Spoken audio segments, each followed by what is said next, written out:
తిరుమల క్షేత్రంలో మరోసారి భద్రతా వైఫల్యం అనేది స్పష్టంగా కనబడిందని చెప్పాలి. ఏదైతే స్వామివారి దర్శనానికి వచ్చినటువంటి కొంతమంది భక్తులు ఇంట్లో వాడేటువంటి స్లిప్పర్స్ ని ధరించి స్వామివారి దర్శనానికి వెళ్ళినటువంటి పరిస్థితి వెలుగు చూసింది. వైకుంఠం క్యూ కాంప్లెక్స్ ద్వారా వీళ్ళు క్యూ లైన్ వెళ్ళినటువంటి భక్తులు ఏదైతే ప్రధాన ద్వారం ఉందో ఆలయం ప్రధాన ద్వారం వద్ద అక్కడికి వచ్చినటువంటి భక్తుల్ని అక్కడ ఉన్నటువంటి సిబ్బంది గుర్తించి వాళ్ళకి మీరు స్లిప్పర్స్ వేసుకొని వచ్చారు, ఎందుకు వేసుకొని వచ్చారు, ఇలా వేసుకొని రాకూడదు అంటూ కూడా వాళ్ళని మందలించి ఆ యొక్క స్లిప్పర్స్ ని అక్కడ విడిచివేయాలంటూ చెప్పడం జరిగింది. అక్కడ వదిలేసినటువంటి ఆ స్లిప్పర్స్ ని కూడా ఏదో పక్కనే ఉన్నటువంటి డస్ట్బిన్ లో కూడా వేసినటువంటి పరిస్థితి. అయితే ఇది ఒక ప్రశ్నార్థకంగా మారింది. ఏదో క్షుణ్ణంగా పరిశీలించి క్యూ లైన్ లోకి అలో చేస్తూ ఉంటారు సిబ్బంది.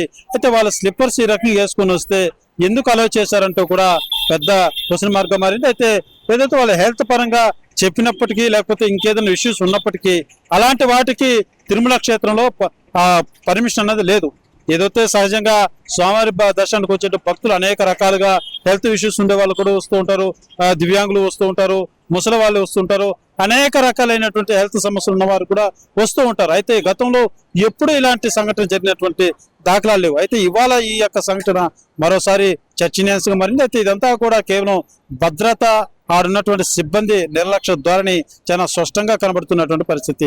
ఇటీవల ఇలాంటి కొన్ని ఏదైతే సంఘటన జరుగుతున్నాయో ఇవన్నీ కూడా వరుసగా జరగడంతో విజిలెన్స్ విభాగం మీద కావచ్చు, ఈ భద్రతా సిబ్బంది మీద కావచ్చు ఒక రకంగా విమర్శలకు దారితీస్తుందని చెప్పాలైతే టీటీడీ ఎన్నో రకాలుగా ఎటువంటి ఇబ్బందులు లేకుండా ఏదైతే భద్రతా పరమైనటువంటి తగు జాగ్రత్తలు తీసుకోవాలంటూ ఉన్నతాధికారులు కావచ్చు, చైర్మన్ కావచ్చు అనే ఎప్పటికప్పుడు తెలియజేస్తున్నప్పటికీ, ఎప్పటికప్పుడు దీని మీద సమీక్ష చేస్తున్నప్పటికీ కొంతమంది భద్రతా సిబ్బంది చేసేటువంటి నిర్లక్ష్య ధోరణి వల్ల అబాసు పాలయ్యేటటువంటి పరిస్థితులు మాత్రం నెలకొంటున్నాయని చెప్పాలి.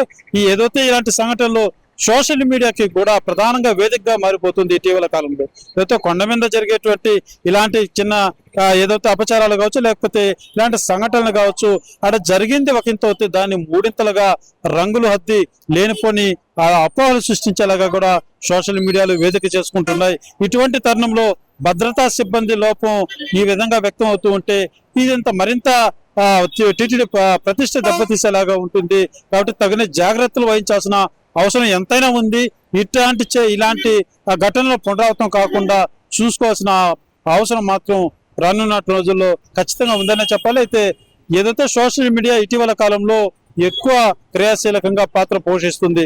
ఉన్నది ఉన్నట్టు కాకుండా ఉన్నది లేనట్టుగా చూపించడమే సోషల్ మీడియా ప్రధాన వేదిక మారిపోయిందని చెప్పాలి. ఏదైతే వాళ్ళకి వచ్చే యూస్ ద్వారానో లేకపోతే అనేక రకాలైనటువంటి దీని ద్వారా లేనిపోని సృష్టించి ఈ యొక్క అనుమానాలు కల్పించేలాగా సోషల్ మీడియా వేదిక అయిపోతున్నది ఇక టీటీడీలో జరిగేటువంటి కొన్ని సంఘటనలు. అయితే అలాంటి వాటికి చెక్ పెట్టాలంటే ఇటువంటి సంఘటనలు పునరావృతం కాకుండా విజిలెన్స్ విభాగం కావచ్చు, భద్రతా సిబ్బంది కావచ్చు కట్టుదిట్టమైనటువంటి విధి నిర్వహణ చేయాల్సిన అవసరం ఎంతైనా ఉందనే చెప్పాలి.